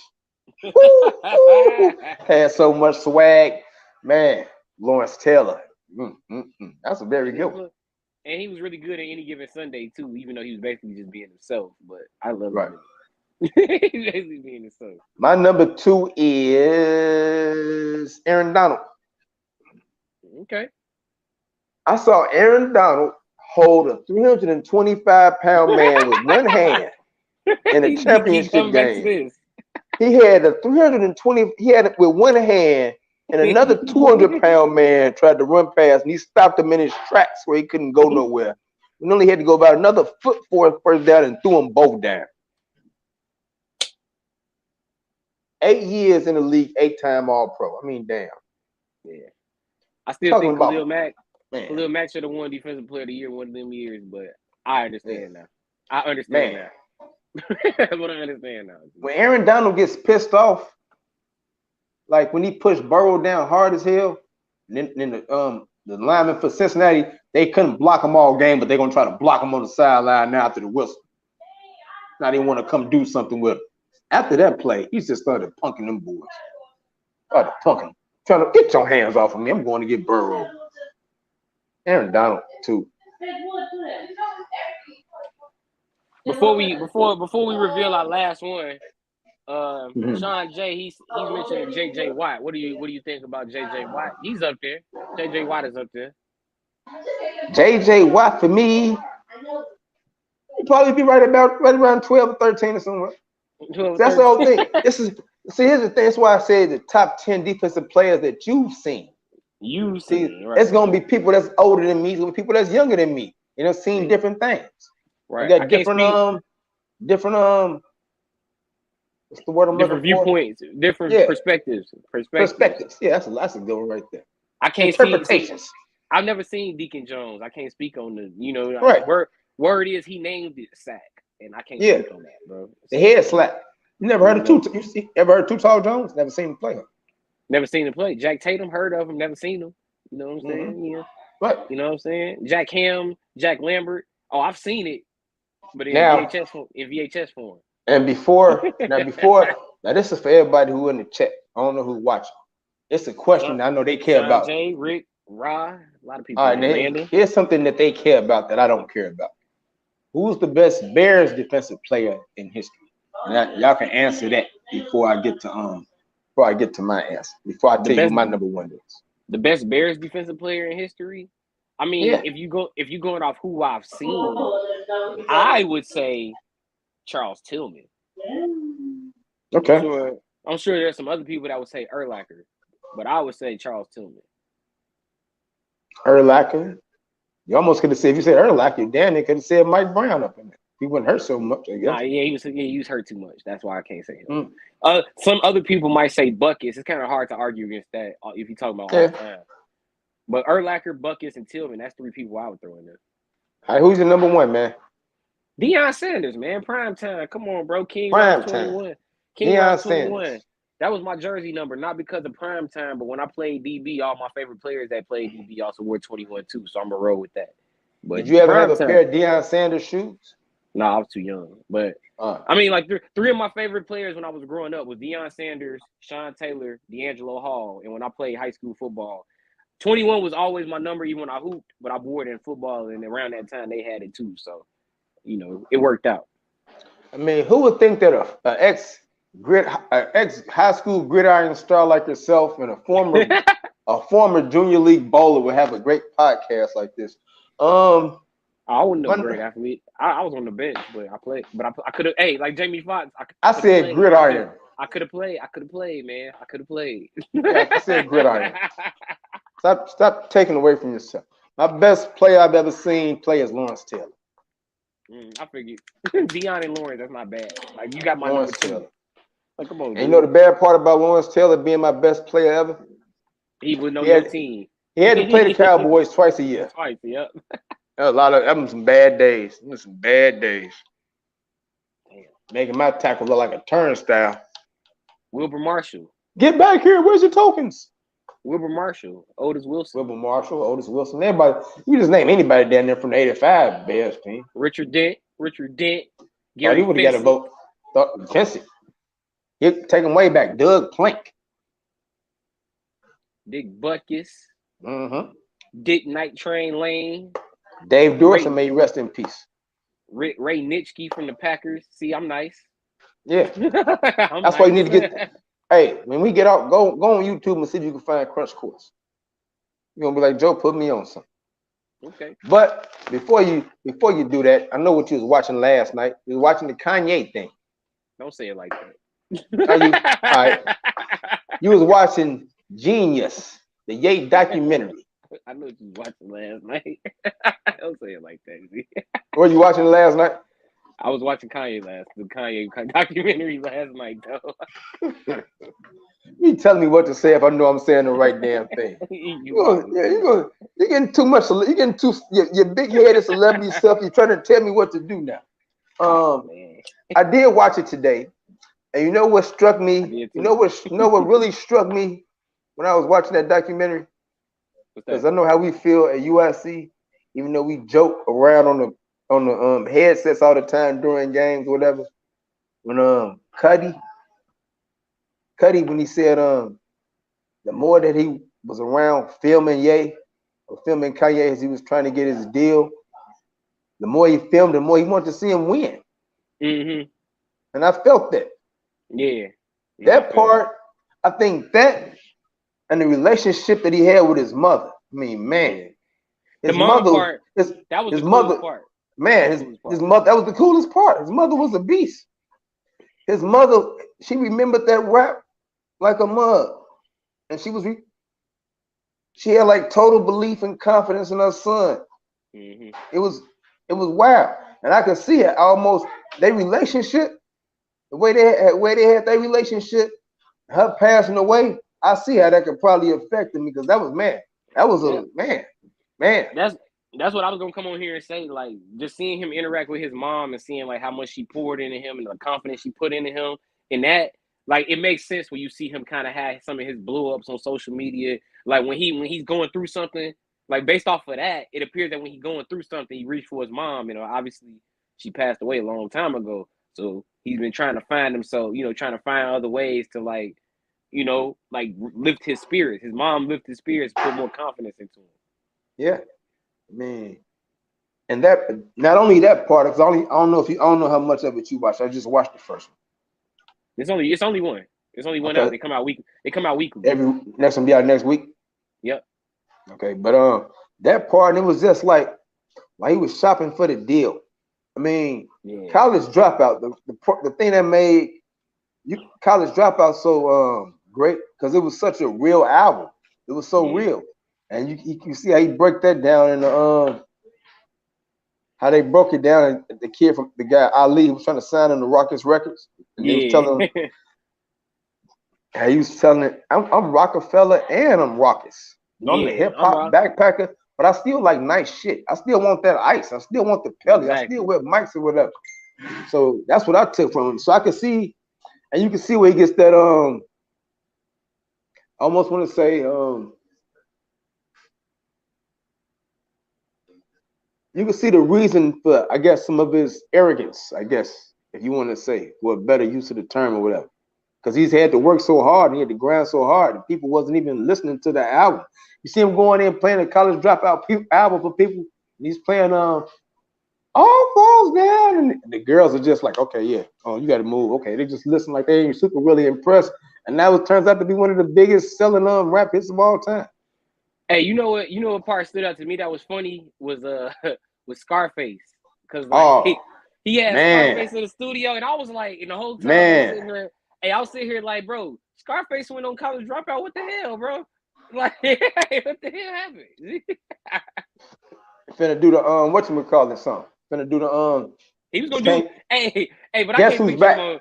I can't picture him on Jesus Walks, but I can't picture him on Jesus Walks because he played him. He played him Jesus Walks when they was in the studio. Yeah, and I can't picture Scarface on that. He played him Jesus Walking Family Business, and like he said when he walked in. If everybody turning you down, every record label saying, I don't know about this, I don't know about that, but Scarface say, hey, this is hard. I mean, Dan, that would give you a lot of confidence, right? I mean, hell yeah. Hell yeah, it would give me a lot of confidence, bro. What you mean? That's what he said when he walked out of there. He was like, bro, that's one of the best rappers one of the best rappers alive told me. That just gave me validation. Incredible. He said incredible. He said incredible. He just gave me validation. Like, bro, you know Kanye spit the Family Business verse, and then Scarface went incredible. Mm-hmm. That's what I want Jonathan Hood to say whenever he see this podcast. Incredible. I work with this guy every day at USC. I never knew he had it in him. Incredible, man. Incredible. Definitely incredible. Yeah.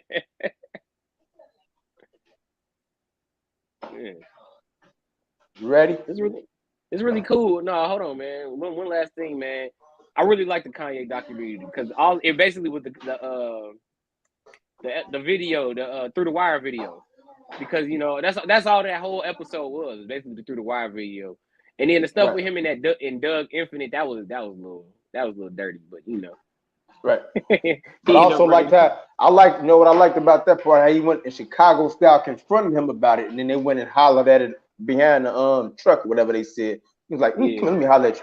Then he went right back to GCI or whatever, and he ain't even throw Doug Infinite under the bus. Like, man, me and Doug is real. Ooh, that's just a record. So I did like that part of it. Now before and then they met on Wabash, like right by IMS where we used to do the damn show. I seen that. I peeped that when I was looking. That was wicked, wasn't it? I was like, oh damn, I know where they at. Man, took us right back in 2002 and late 90s and everything. That was great. It's on Netflix. It's on Netflix, Landy. Now, before I get to the principal's office, I had Lamarier do something for me. Okay. Because I'm a parent. You know how we're looked at by our kids? How we're looked at as squares. That's what you're looked at. That's how parents are looked at now. No matter how cool you are, if you ever want to get humbled and think that you're cool, Try to say something cool around your kids, and they'll humble you. Because mine do it to me all the damn time. They do it to me all the damn lit? time. You They mean do it all the damn time with no shame, huh? It wasn't lit, Joe. Right. So I had Lamarie compile a list of things that she doesn't want me. She never wants to hear me or her mother to say. Are you ready for that list before we get to the PO? Yes, I am ready. You hear me? All right. Yes. Okay. And we're starting from 10. That she has 10 things that 10 words or phrases that I should not be saying. Okay. 10 words or phrases that you shouldn't say. Number 10, cat. I should not be using the word cat. Oh, no cap? No cap. No cap. She says I cannot use that. You can use it. You know why you can use it? You can use it because you're 31. I was about to say, don't say 20. You can use it. So you can use it. I can't use it. No cat. Oh, cat. Man, you can't say that. Number 9, what's cracking? Can't say it. She doesn't even want me to say that. You see how bad that is? Man, that's hella old. Like, come on, man. What's cracking, bro? What am I? I want to say I'm hella young, but I'm not. That's old, though. 8. Yeah, they do that. Period. Like point blank, period. She just got period. She doesn't have a T on. I know these kids are saying period. I don't know what they're saying. She's got period. I think she mean point blank, period. Period. 7 is LOL. I don't know what the problem is with that. I should be able to laugh out loud. I should be able to laugh out loud. It's just, you know what it is? It's just that that's only a text. Yeah. That you her dad, and it's just weird. And people still use it. I mean, they just use it really in text forms or whatever. Yeah. Basically. That's like if you text me something funny and I'll text you back LOL. I don't think I've ever said that just out loud with somebody. LOL. LOL. It doesn't even make sense to say. So I'm gonna have to talk to her about that and why she said that. It doesn't even make sense to say. Who says LOL? So that was just laugh. Under review. That's gonna have to be under review. That's like if you say something funny right now, just be like LOL. I don't say anything. You crack a joke, I just say LOL. Oh boy. 6, he has raw.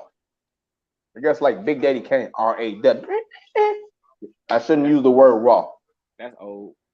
Eddie Murphy had a whole special comedy show named Raw. Yeah, it was great. We all saying raw. We was all saying raw when I was like 10, 11. Like, yo, that's raw, bro. I had a bar and a rap song. I said I'm raw like red meat. That's all I wanted to say about that. Say nothing. Any other time if I laugh, you may get mad at me. Nah, you go ahead and laugh. I'm gonna let you be you tonight. I was just quiet. I was quiet, bro. You laugh. And most of the time you don't laugh, you giggle. It's a difference. I ain't do that neither. It's a freaking difference. 5 is tripping. Shouldn't be using the word tripping anymore. That's old. 4 is bro. Why can't I use bro? Bro, like why? Come on, dude. The girls call each other. My daughters were arguing yesterday about a zipperless coat when it was finna rain. True story. And my younger daughter told my older daughter, bro. It was the most ridiculous thing I ever seen. 3, drip. Too much drip. Drip. I mean, you 31. Should I use drip? Not enough drip. Too much drip. I don't think I've ever used drip around you. I can't recall. I don't think I have. I can't recall. I don't think I have. 2, lit. Can't use lit. Guess you got to be a certain age to use the word lit. Well, you started that. You started the show with that. So. We started the show. My nephew came on the show and said it's lit. It's lit. That's what my nephew said at 6:42 when the show first started. He said it's lit. She doesn't want me to say it's lit. And what's the top ranked word or phrase she doesn't want me to use is fleek. I remember when that got started. FLEEK. You remember that when that got started, right? Yeah, eyebrows on fleek. I remember that. Eyebrows on fleek.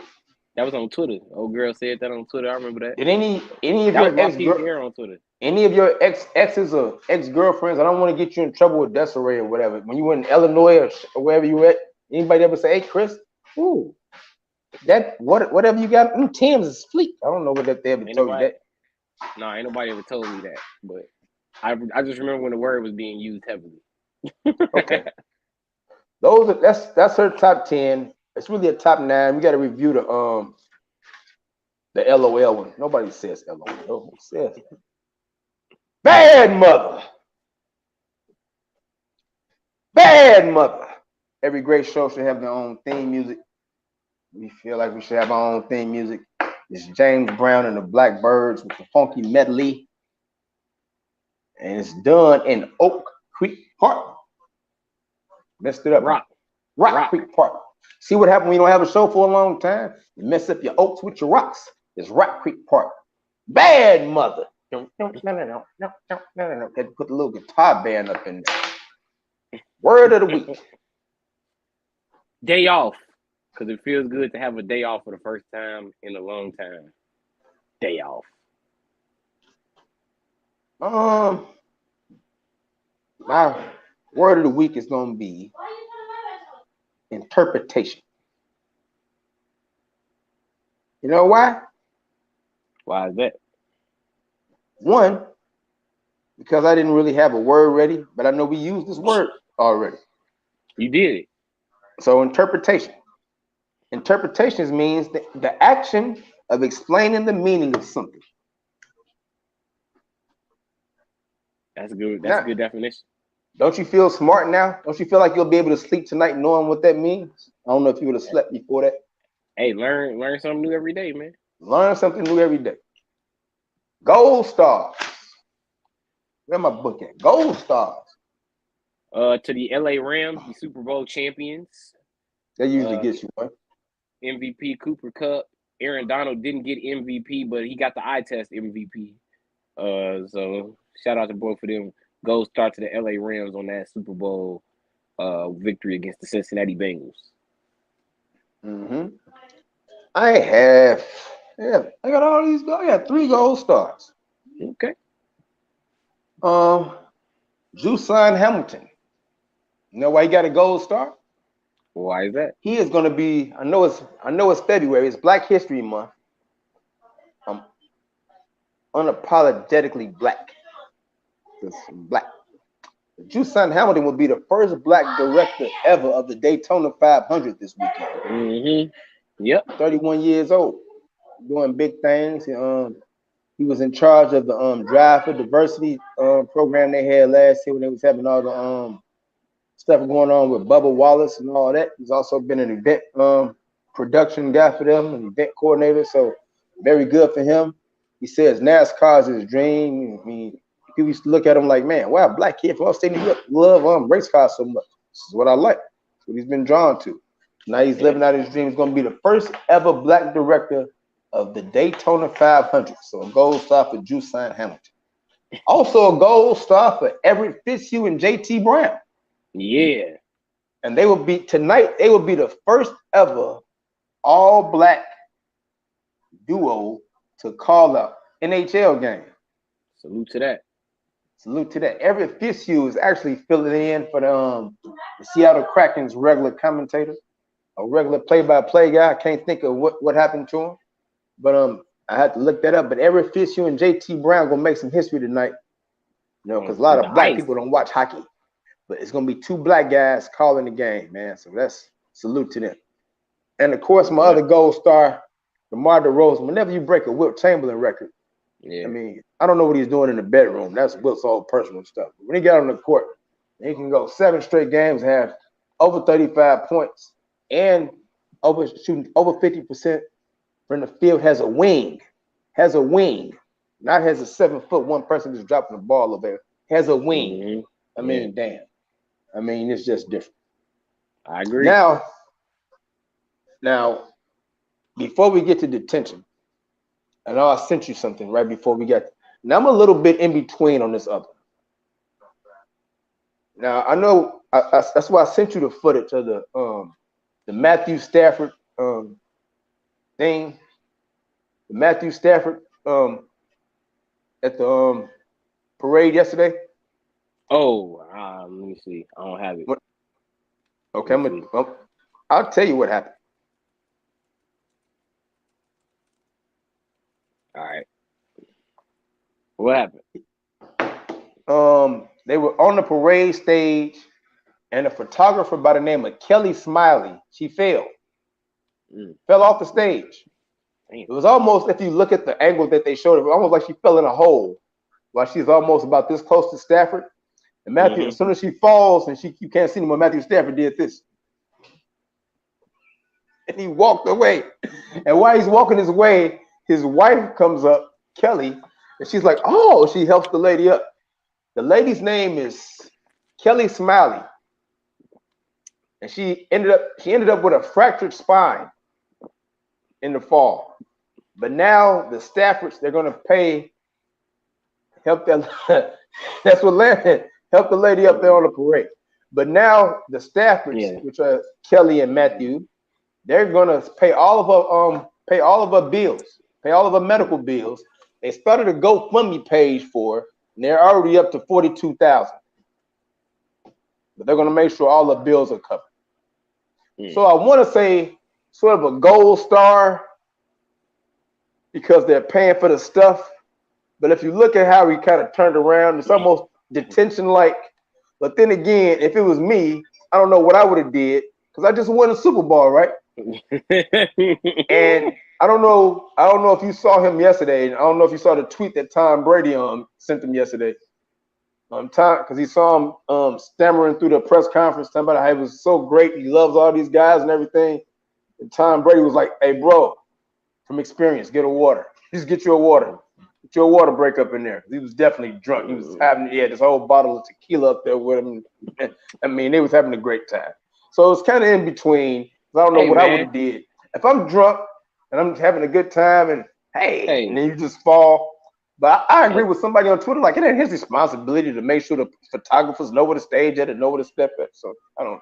Hey, if y'all trying to fault him because he was drunk, all I say is that man spent most of his career in Detroit.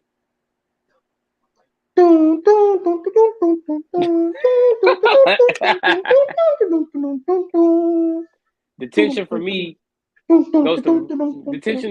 goes to Vernon Hargreaves for getting that penalty. I know we talked about it Monday, but that's still detention worthy. Like he had no pad, no jersey, no pads, no helmet. Ran on the field, got his team a penalty in the Super Bowl. Dumbass Vernon Hargreaves. I don't know what Vernon was thinking. Did he run on the field when Von Bell got the interception against Kansas City? Did he run on the field when Wilson got the interception against Tennessee? No. Did he run on the field when they picked off Derek Carr to win the game? No. But you're going to run your ass on the field and get a 15-yard penalty in the Super Bowl with flip-flops on, and then look at yourself like this on the big-ass screen. There was no reason on Sunday that you should have been on that big-ass screen. No reason at all for you to be on the big screen on Sunday unless it was bad and you did something asinine. Asinine. Until I had to go. You got to remember, I went out that day. So where I was watching it, they didn't have a sound on, but I could see the game. I had to go on Twitter to find out who that was even. I'm like, who the hell was that? Was so asinine. Who was that? It's asinine. All right, man. My detention, man. Since we talking about Cincinnati cornerbacks, if you saw the "When You Wish Upon a Star," man, you've seen that a couple of times, right? Cooper Kupp had 2 touchdowns. Eli Apple was in both of the highlights. Eli Apple released this statement on Twitter. Y'all reawoke a fire in me that will only make me stronger. And I'm beyond excited to unleash that demon again to exponential levels on any op that lines up across from me next season. Well, here's the thing, Eli. The biggest game of your life was last Sunday, so you needed somebody to wake a fire, get your demon or whatever going on Saturday, so you can be ready on Sunday instead of being turned into apple juice inside a Cooper's cup. And that way, you won't have to worry about unleashing no demons against any op next season. You know what I'm saying? Because you had a lot to say when you beat Kansas City. Hey, Mecole Hardman and all y'all can get some tickets for me to get the Super Bowl. I hope they got some tickets to watch your ass get burnt in the clutch. And that's what happens.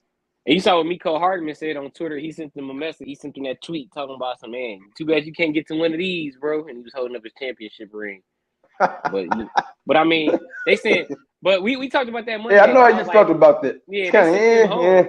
It's like, yeah, I feel you, but like he sent you home though. So you know, what can you say? Hey, the only thing you do, you send. If I was Mecole Hardman, I would send Eli Apple a video of a BG video with all the cash money that they and they prime.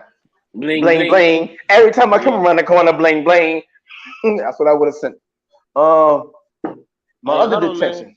Oh, go ahead. No, go ahead. Yeah, you got the detention. I thought we was done with that. Go ahead. Oh man. You know, my dumb ass team. You know, it's not even been a week. It hasn't even been a week. Damn, what they do now? The Dallas Cowboys. The absolute worst to the absolute best. And you know the bad thing about this? It has nothing to do with the field. Rich Dalrymple, former executive of the Cowboys, is being accused of voyeurism for filming for the Dallas Cowboy cheerleaders and also using his camera phone to film up the skirt of Jerry Jones's daughter. Cowboys did an investigation. They say when this first happened about 3 or 4 years ago, said they found no wrongdoing. They still finna shell out $2.4 million. NFL said they ain't got nothing to do with it, which is kind of crazy because we thought this was gonna fit in the personal conduct policy. But anyway, Rich Dalrymple, what are you doing? Who's hiring this guy, man? This team makes me so pissed. This team makes me so pissed off. We can't even get into the off season, and we got a freaking executive being a fucking perv, looking under the skirt of Jerry Jones's daughter and filming the goddamn cheerleaders.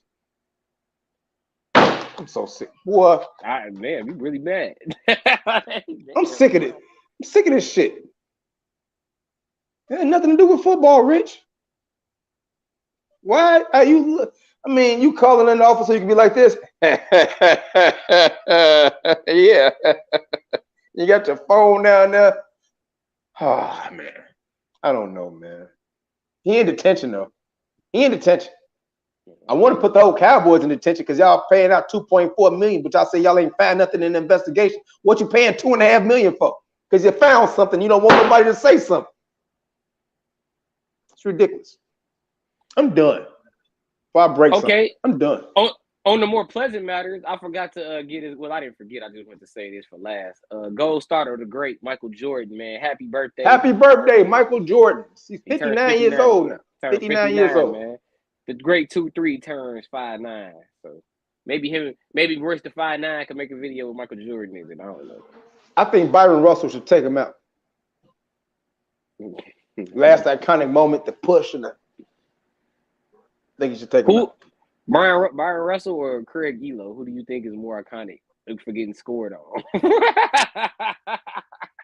Hey, that's tough. I'm gonna say it's really tough, but I'm gonna say Russell because that was at the end of the career. But the Elo is like the college dropout.